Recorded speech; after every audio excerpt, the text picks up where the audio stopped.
Salut à tous, bande de lecteurs assoiffés de sang, d'encre. Comment? Ah oui, désolé, je me suis laissé aller mon personnage. C'est qu'aujourd'hui nous nous attaquons à un sacré morceau du roman policier Le crime de l'Orient Express d'Agatha Christie.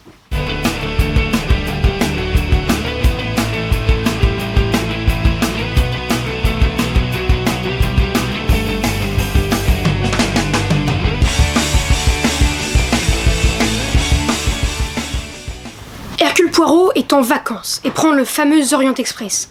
Mais c'est alors qu'une bande de 16 gangsters mafieux lui saute à... Pardon. Mais c'est alors que l'un des passagers va être sauvagement poignardé dans son sommeil et mourir sur le coup. Ah non, là par contre c'est la vraie histoire. Hein. Ah.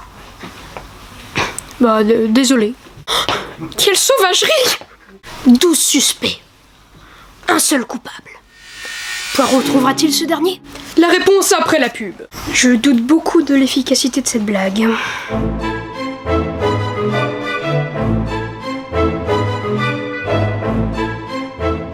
Détective perspicace et moustachu, des années de travail, qui se trouve toujours embarqué dans les enquêtes les plus complexes et parvient en plus à les résoudre alors que je bloque sur le même sudoku depuis 5 ans.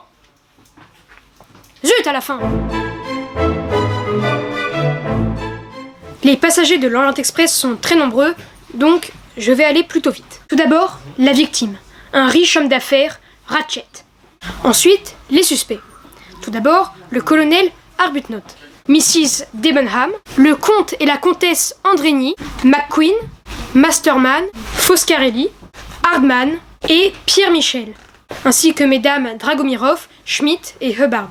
Ajoutez à cela Monsieur Bouc, directeur de la compagnie de chemin de fer, et le docteur Constantine, tous deux innocents. Et du coup, c'est qui le coupable? Ah ça, je ne me permettrai pas de le dévoiler à mes chers auditeurs qui, peut-être, liront un jour ce... Trêve de baliverne, je vais te le dire, moi. Le coupable, c'est... On passe à la suite. Monsieur Bouc, le directeur de la compagnie de chemin de fer, fait venir Hercule Poirot car il a quelque chose de très important à lui dire. L'expression de Monsieur Bouc lui parut significative. De toute évidence, il s'agissait d'une affaire grave.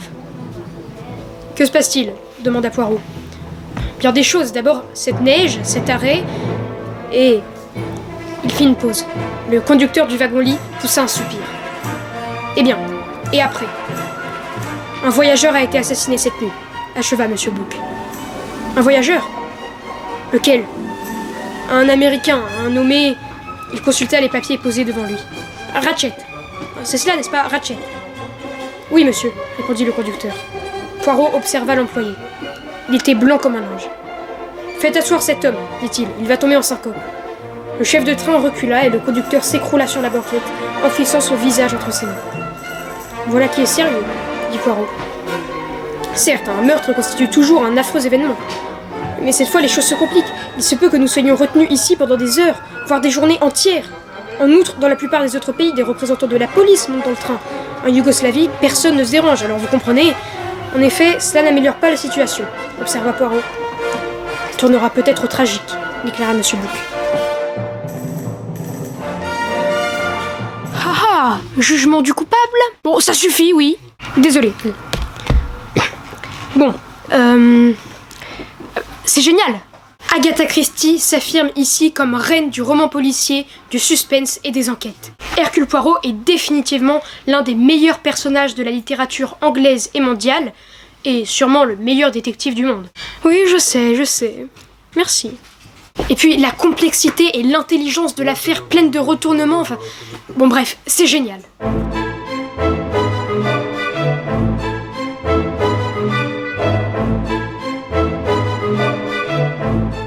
Je mets donc sans aucune hésitation 20 sur 20 à ce chef-d'œuvre du roman policier qu'est Le crime de l'Orient Express. Je remercie cette fois la librairie Kléber, une librairie qui se situe à Strasbourg. Je suis à Strasbourg, voilà. Et donc, si vous habitez à Strasbourg ou si vous passez par Strasbourg, n'hésitez pas à aller y faire un tour car c'est une librairie absolument magnifique, énorme et qui a tout ce qu'il vous faut. Alors n'hésitez pas à aller faire un petit détour par là, parce que ça vaut vraiment le coup d'œil. Merci d'avoir regardé cette vidéo, j'espère qu'elle vous aura plu. Si c'est le cas, n'hésitez pas à la partager, à mettre un pouce en l'air. Et surtout, n'oubliez pas de vous abonner, sans oublier de cliquer sur la petite clochette pour ne pas rater le prochain jugement.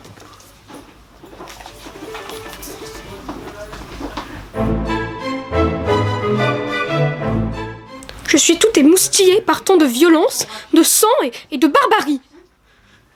Mais bon, s'il dit que c'est bien, n'attends pas de le lire, hein. 8 jours avant l'assassinat de Martin Luther King, il y a une jeune femme blanche qui va voir un détective noir et qui lui dit « Mes parents vous ont légué beaucoup d'argent et je voudrais savoir pourquoi ». Et ils vont commencer à enquêter dans cette ambiance qu'on imagine aujourd'hui joyeuse parce que c'est les droits civiques, parce que c'est les années 60, parce que c'est plutôt... Aujourd'hui on a tendance à voir ça de façon un peu rigolote, mais en vrai c'était une période beaucoup plus complexe et du coup c'est aussi un livre qui permet de comprendre tout ce qui s'est passé à l'époque.